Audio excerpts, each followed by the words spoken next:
इस जलसे के सदर साहब और स्टेज पर तशरीफ फरमा डॉक्टर सैयद मेराज रब्बानी साहब, स्टेज में तशरीफ फरमा तमाम उलमाए इकराम और हमारे इस चंगाई के ऐतिहासिक कटारी मैदान में उपस्थित तमाम नौजवान साथियों, माँ बहनों, प्यारी प्यारी बच्चियों, प्यारे प्यारे बेटों,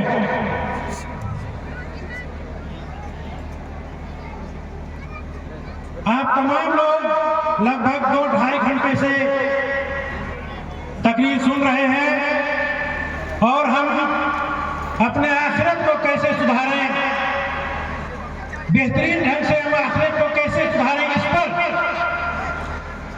हम सब आलिमों से तकरीर सुन रहे हैं। मैं आज जिस मकसद के लिए ये जलसा का प्रोग्राम हुआ है, क्योंकि जैसा कि आप लोग जान लिए हैं कि मदरसतुल बनात सल्फिया के बैनर तले ये प्रोग्राम हो रहा है, यानी एक मदरसे के बैनर से ये कार्यक्रम हो रहा है, जहां पर बच्चियों का तालीम होता है, बच्चों की पढ़ाई होती है।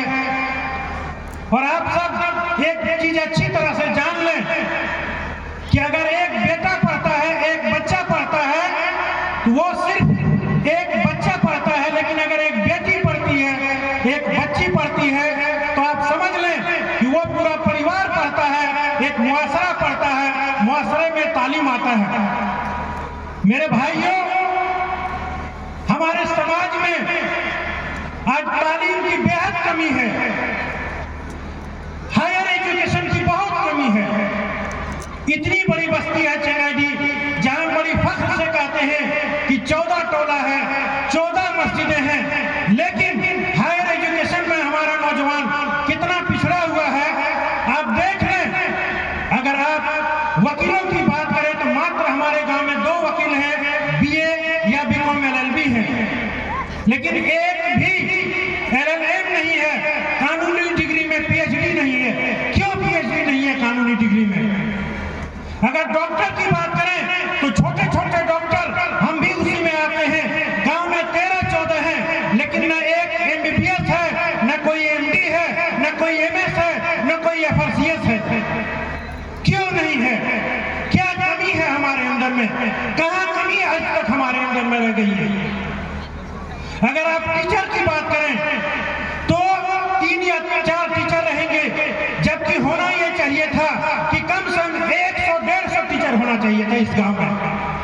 अगर मदनी की बात करें कि अहमद हुसैन मदनी साहब सिंगल एक आदमी है, अभी तक कम से कम 20 मदनी हमारे गांव में क्यों नहीं है?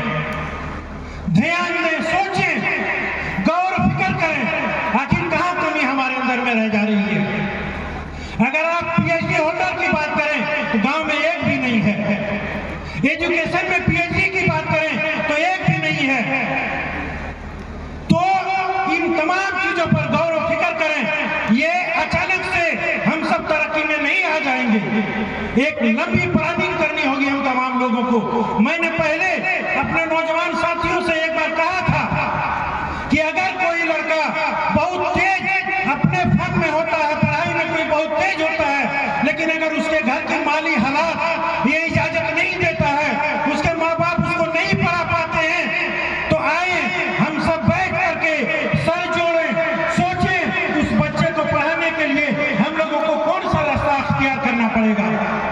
अगर वो कानूनी पढ़ाई करना चाहे, एलएलबी, एलएलएम, पीएचडी करवाए, अगर एजुकेशन में जाना चाहे तो बीएड, एमएड, उसमें जो एजुकेशन लाइन से पीएचडी उसको करवाए। अगर डॉक्टरी लाइन में जाना चाहे तो एमबीबीएस बनाए। ये प्लानिंग करें। किसी हमारे गांव में ऐसा कोई हस्ती नहीं है कि अपने बच्चों को बहुत ऊंची तालीम दे सके, माली हालात में इजाजत नहीं देता है, ये हम सब जानते हैं। लेकिन अगर हम सब मिल करके ये प्लानिंग करें और साल में 1 या 2 बच्चे को पूरा गांव के लोग गोद ले लें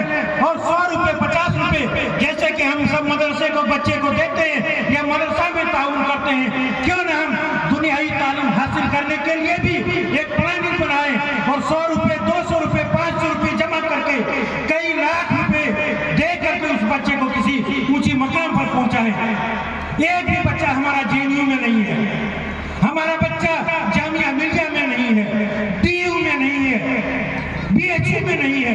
क्यों नहीं है? गौर करें, सोचें। और आज ये फिक्र देकर के हम आप लोगों के बीच में जा रहे हैं। अगर इतना बड़ा जलसा से हम सब कुछ भी सीख करके नहीं जाते हैं तो हासिल कलाम क्या रहेगा हमारा?